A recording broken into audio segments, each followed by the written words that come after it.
I've talked to a lot of women that were told after their miscarriage by various people that, the best way through this kind of pain is forward. The best way forward is forward.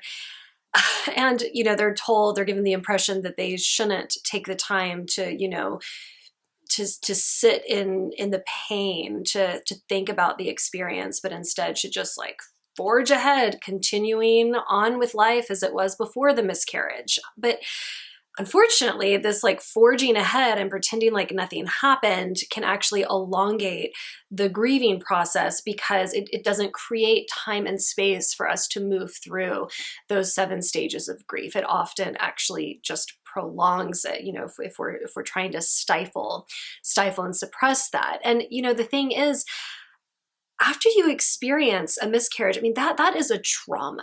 After you experience the trauma of a miscarriage, that grief is going to manifest in one way or another. And if you can accept that and, lean into the process, if you can create time and space, a safe space to like really feel, you'll likely find peace sooner. You'll likely find that emotional healing a lot sooner. So with that said, I encourage you to allow yourself to say no to any social obligations that you feel like might make you uncomfortable or might make you feel forced to put on a happy face, even though you're dying inside. And of course, not all social obligations are built the same. A picnic with a few close friends might sound really lovely to you. It might sound like a great opportunity to connect with, trusted friends and share about your experience. On the other hand, a big party or family gathering might feel like it wouldn't be so supportive. Essentially, if you feel like that social obligation would carry with it an expectation, to stifle your emotions in favor of not making other people feel uncomfortable, you might want to seriously consider if you want to say yes to that invitation.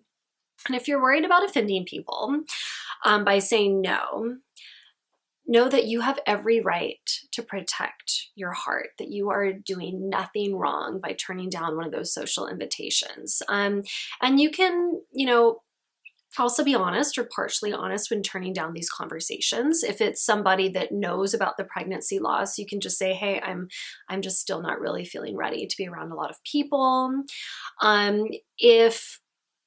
If it's someone that you haven't told about the miscarriage, you could say, I'm dealing with like a medical situation. I just can't be around a lot of people right now. And of course, you don't have to say anything. You can just send your regrets and leave it at that. There is absolutely nothing wrong with that. No explanation needed. So again, make your top priority during this time nurturing your heart and protecting it from situations that might cause overwhelm. So yeah, don't feel like you just need to forge ahead. I mean, you will eventually get to a place where it feels similar to life, before the miscarriage. You're not always thinking about it. You're not like steeped in pain, but for a while, sadly, we just have to go through that. But you will get to the other side, but we just can't force it.